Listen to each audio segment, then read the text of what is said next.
Olá, seja muito bem-vindo, seja muito bem-vinda. Você está no podcast oficial do Sustentabilidade Brasil, o maior evento de sustentabilidade do país. E a gente recebe aqui hoje o Guilherme, que é superintendente federal do Ministério da Agricultura aqui no Espírito Santo, que tem muita relação com a sustentabilidade, né, Guilherme?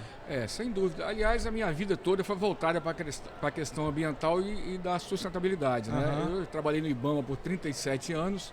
Tive uma publicação que tratava exclusivamente da questão de meio ambiente, né, e da sustentabilidade, e cheguei a ganhar até um prêmio na época da Fundação Banco do Brasil, por ter artigos publicados em relação a esse tema tão importante. 37 anos de carreira. 37 Nesses anos. 37 anos, a gente chegando a esse momento, o que aconteceu nesse tempo todo? O que você viu acontecer nesse tempo todo em relação à sustentabilidade e em relação ao Espírito Santo? Olha, o Espírito Santo é um dos estados do Brasil que mais avançou na questão ambiental.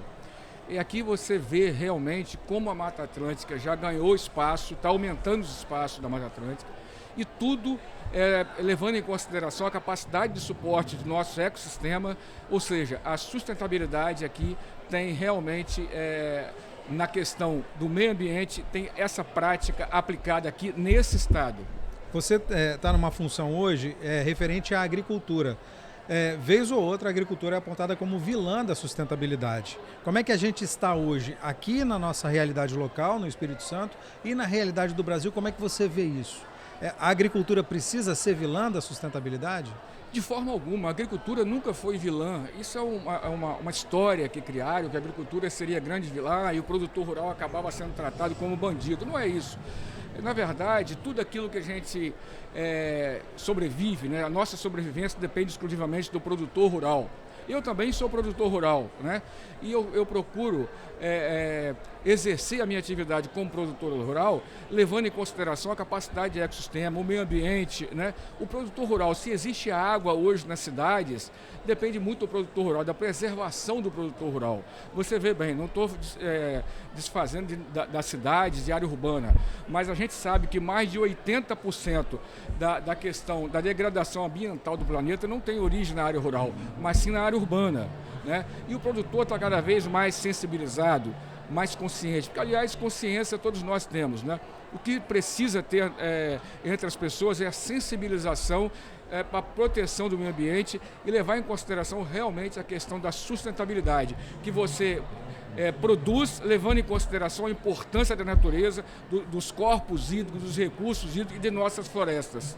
Ô, Guilherme, como é que um evento como esse, do tamanho desse, do Sustentabilidade Brasil, como é que isso pode ser importante para o produtor rural, para quem mora na cidade, para a gente pensar a sustentabilidade de uma forma geral? Um evento como esse é primordial. Ele deveria acontecer pelo menos 2 vezes por ano, porque ele acaba sensibilizando, como já disse anteriormente, acaba sensibilizando e levando mais conhecimento. Ele leva informações importantíssima para a questão da proteção ambiental. Você vê bem, você vê pessoas aqui de diversas classes sociais, né? Pessoas, vê empresários, vê produtores, vê políticos, vê diretores de empresa e todos eles, todas essas pessoas estão procurando a questão de estar perto da questão ambiental, porque meio ambiente hoje é muito mais do que você só querer proteger. É a questão de você também se consolidar no mercado como uma pessoa consciente, capaz e sensível à questão ambiental. Onde é que você acha que a gente vai chegar com as posturas que a gente tem hoje em relação à sustentabilidade? Cada vez mais as políticas públicas estão voltadas para a questão ambiental. O governo federal acabou de lançar agora no dia 18 o selo verde. Esse selo verde é de uma importância assim, sem precedente, porque vai colocar o selo verde em produtos que têm origens sustentáveis. Então, até a venda, o comércio de produtos produzidos na área rural, aonde for, leva esse selo verde, vai ser mais valorizado e certamente as pessoas vão querer consumir produtos que tenham realmente o selo verde. Daí a importância da sustentabilidade. Como é que vai funcionar esse selo verde? Vão ser produtos oriundos da agricultura, vão ter o selo, como é que vai ser para certificar e para conseguir, para o agricultor conseguir esse selo verde? Então, esse selo verde, vai ter critérios para ele. Um dos critérios desse selo verde vai passar pelo Ministério da Agricultura, passa pela gente e pelos órgãos ambientais, né? E isso realmente vai agregar mais valor e mais responsabilidade socioambiental. Para ter o selo verde, o que o agricultor vai precisar fazer? Ele vai ter que ter origem, aquele produto dele realmente vai ter que comprovar que aquele produto dele tem origem sustentável, né? Que ele tem, por exemplo, o cadastro ambiental rural, que ele tem a floresta pelo menos dos 20% protegidas, que as áreas de preservação do ambiental da propriedade dele são bem protegidas, principalmente os corpos hídricos, né? Que são importantíssimos para a sobrevivência humana. Dá para pensar na consequência e no efeito que isso vai ter no futuro, o selo verde? Doravante, eu acho que tudo terá que ter o selo verde, né? Porque para você se consolidar no mercado hoje, tudo vai ter que ter uma coisa que comprove realmente a origem ambiental e a responsabilidade ambiental. Vou te citar um exemplo interessantíssimo aqui. Nós temos aqui no Espírito Santo grande produção de café, né? O café Conilon, principalmente, é o maior produto do Espírito Santo hoje, é o café Conilon. Isso aí. Tem um produtor aqui do norte do estado do Espírito Santo que começou a exportar esse café dele para a Alemanha. E o que a Alemanha fez? Olha, tem alguns critérios para a gente comprar seu café. Um dos critérios é você comprovar que na sua propriedade existe abelha nativa. Abelha nativa. Aí que é um problema no mundo inteiro hoje, a abelha, né? O cara tinha que provar realmente que a propriedade dele tinha aquela espécie de abelha nativa. Né? E a maior dificuldade? Não tinha abelha. Ele perdeu a venda importante de um produto exportado porque a propriedade dele não tinha abelha. Ele não tinha como comprovar que tinha abelha. Não tinha como comprovar que tinha espécie de abelha nativa. O selo verde pode ser um mecanismo para isso, uma ferramenta para isso? Sem dúvida. Isso está dentro do cômputo do selo verde. Essa questão, porque o mundo está cada vez mais exigente. Aqui em Santa Maria de Jetibá, grande produtor de gengibre, por exemplo, um outro produtor, grande produtor, um dos maiores que a gente tem no estado, começou também a exportar para a Europa. Olha o que aconteceu. Ele não joga resíduo, porque o produto gengibre produzido no Espírito Santo precisa realmente de ser produto orgânico.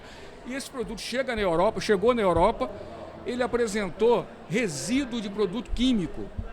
Aí o cara falou, eu não uso o produto químico na propriedade. E depois ele lembrou que ele tinha uma área de bananal próxima, uma cultura de banana, né? A plantação de banana próxima, ele pulverizou a banana e o resíduo foi parar no gengibre. Contaminou o gengibre numa quantidade que ninguém esperava que fosse detectado pela Europa. Então essa é a preocupação não só do Brasil, mas com o mundo hoje. Né? A preocupação hoje é do mundo, porque a gente sabe que o nosso futuro depende de um meio ambiente sustentável, de um desenvolvimento em que leve em consideração a capacidade de suporte de nossos ecossistemas. Isso entra na cabeça do agricultor? Está começando a entrar. Antigamente, porque a gente sabe que antigamente é difícil, né?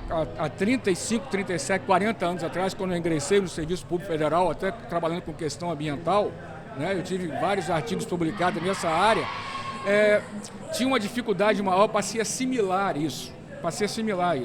Hoje, por meio do desenvolvimento escolar, né, dos filhos de produtores, dos próprios produtores, através dos próprios veículos de comunicação, de professores, né? Essa coisa está se abrangindo mais e tem dominado a mente, predominado a mente de produtores rurais para que eles preservem mais a questão ambiental. Isso está notório. As próprias tragédias naturais, né, que estão aí, está na cara que aquilo ali foi uma exploração exagerada, em que não se levou em conta os nossos corpos hídricos, né? As nossas áreas de preservação permanente com declividade muito acentuada foram todas exploradas. Hoje já está vendo como é importante você preservar a natureza. Você acha que essas medidas de preservação da natureza e ligadas principalmente à produção agrícola, isso também pode ajudar a manter as famílias do campo no campo? Porque, como você falou, tem os filhos dos agricultores que têm muito mais instrução hoje em dia do que tinham antigamente, mas muitos preferem sair do campo. Tem uma hora que a gente vai ficar sem agricultor no campo. Você acha que essas medidas podem deixar a família do campo no campo? Sim, sem dúvida, né? Sem dúvida. Hoje está ocorrendo, na verdade, uma inversão. Antigamente as pessoas saíam muito do campo. Nós temos alguns estados do Brasil que ainda têm esse costume de sair do campo e procurar a cidade. Mas hoje nós já temos uma agricultura mais tecnológica, em que as pessoas hoje estão estudando para voltar a trabalhar no campo. Tá? Para você operar o sistema tecnológico que está sendo implantado hoje no campo, é necessário você ter estudo. Então as pessoas hoje estão começando a voltar para o campo. E essas pessoas que estão voltando, retornando para o campo, têm mais esse conhecimento, né? Digamos assim, essa sabedoria de cuidar mais do meio ambiente. Do ponto de vista de quem trabalha num órgão federal voltado para a agricultura, o campo é viável de maneira sustentável? Do ponto de vista da sustentabilidade, o campo e a agricultura são viáveis? Olha, o Espírito Santo é o maior exemplo disso. Para você ter uma ideia, nós temos mais de 52% hoje da produção agrícola produzida no Espírito Santo tem origem na agricultura familiar. O Espírito Santo é um grande exemplo nacional e internacional de como é importante a agricultura familiar e como é sustentável essa atividade no campo, desde que a família realmente esteja unida e trabalhe e produza. O que o governo federal faz para que isso aconteça? Hoje nós temos vários programas em nível federal, né, de apoio à agricultura familiar. Não é só aquele programa, por exemplo, o Brasil foi lançado agora recentemente um grande plano safra. Do ano passado, foi o maior da história do Brasil. Esse ano também vai ser lançado um novo plano safra com recursos financiados, com juros bem baixos. E outra coisa importante que eu havia me esquecendo, que o plano safra hoje, ele dá um subsídio de juros maior, ou seja, um juros menor para aquele produtor que comprove atividade sustentável na área ambiental. A sustentabilidade é a pauta do momento na agricultura. A sustentabilidade é o momento para a agricultura.